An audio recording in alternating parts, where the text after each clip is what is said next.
I got called up and got 2 volunteer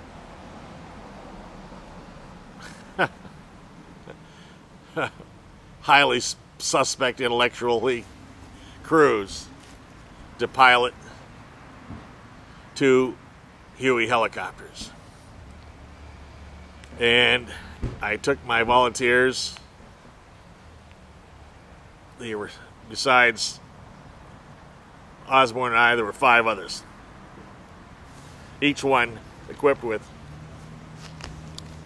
it's called a PRC-6, personal recording device type. The predecessor to more modern satellite phones.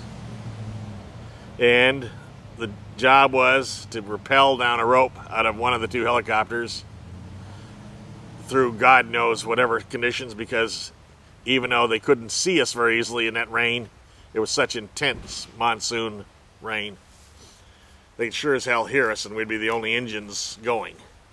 They sure knew where to fire. So the odds weren't particularly great of getting there and hanging the 2 helicopters in the air while they rappelled 7 of us down. One of us had to get to the communications center and be able to report authoritatively whether or not everything had been destroyed properly. And then it was option 1, wait however many seconds or minutes to meet Jesus.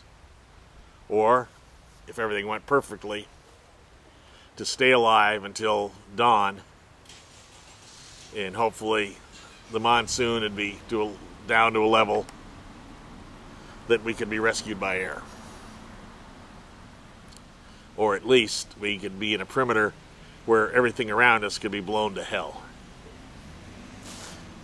As it turned out, obviously I lived. As we were most of the way, we were minutes away.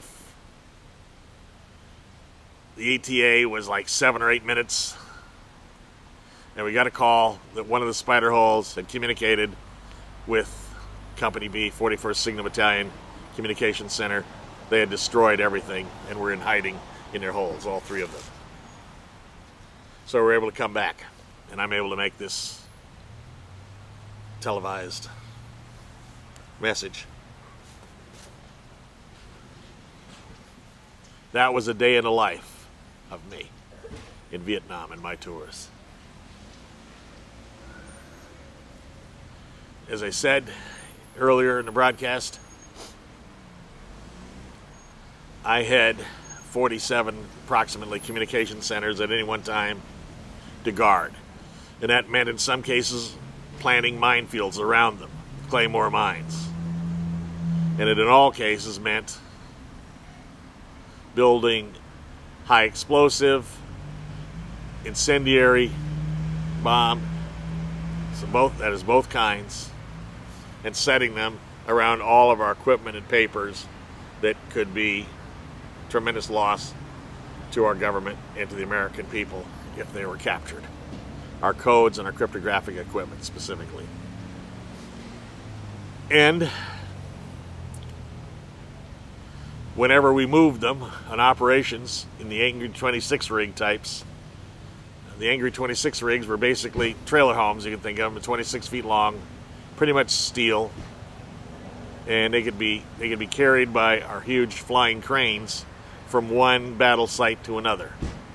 And whenever you took them from one battle site to another, because of the silly regulations by the people that flew the floating bombs, so to speak, they wanted the bombs dismantled inside them, and they wanted them then put up after they dropped them off their hook.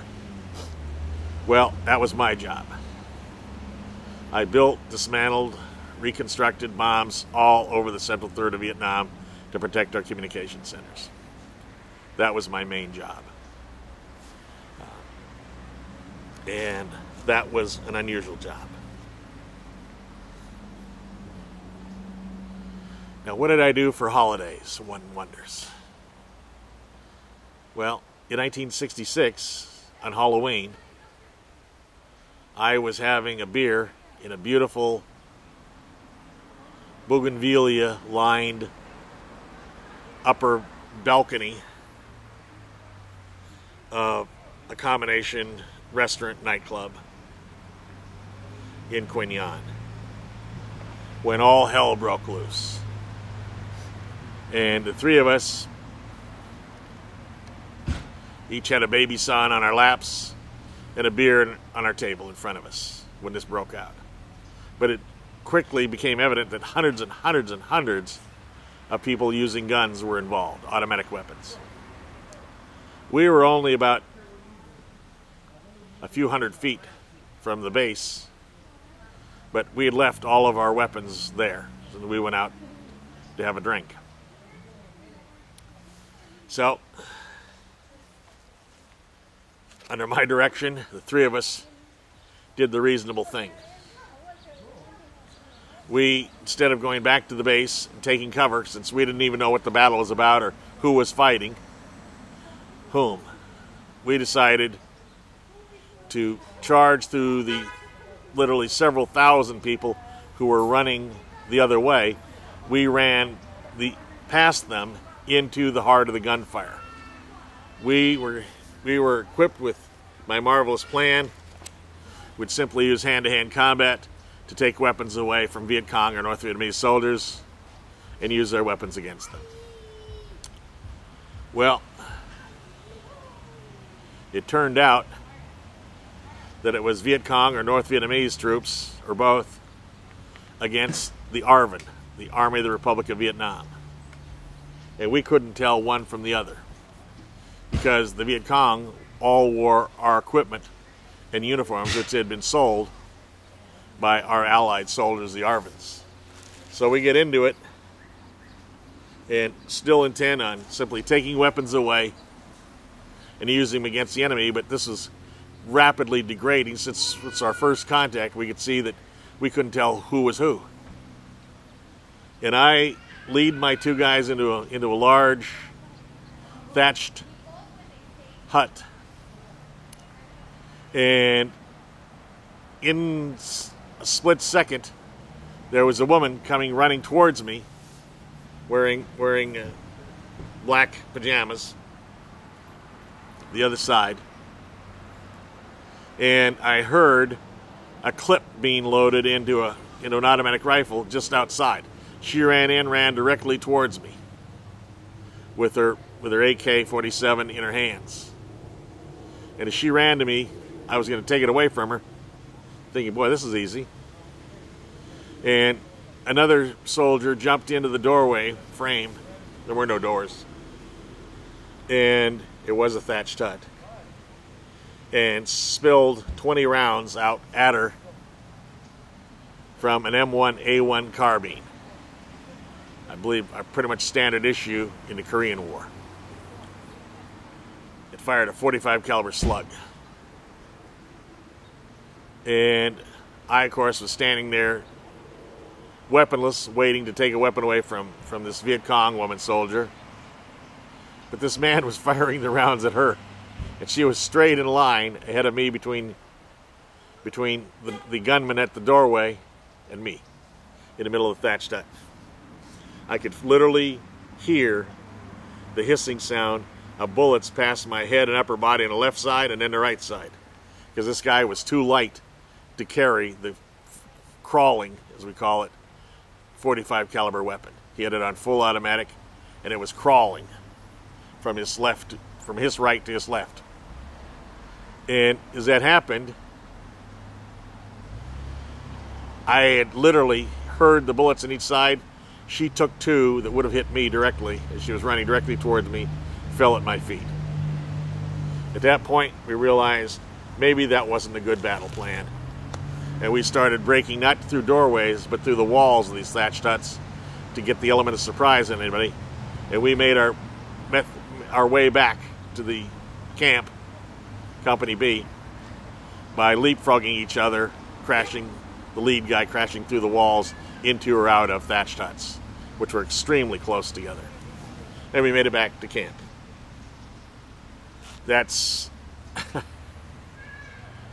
the work of a person who has more than enough courage but far too little sense, because I still believed I was immortal. And I actually believed I was immortal until the fourth stroke at 4:35 in the afternoon of August 12th, 1996, back in the United States. And that was the fourth stroke at the Bad Samaritan Hospital, in the emergency room, in a bed. But until then, I was immortal. I thought I could live through anything. Well, that's one incident showing what a totally reasonable person I am. That was my Halloween 1966.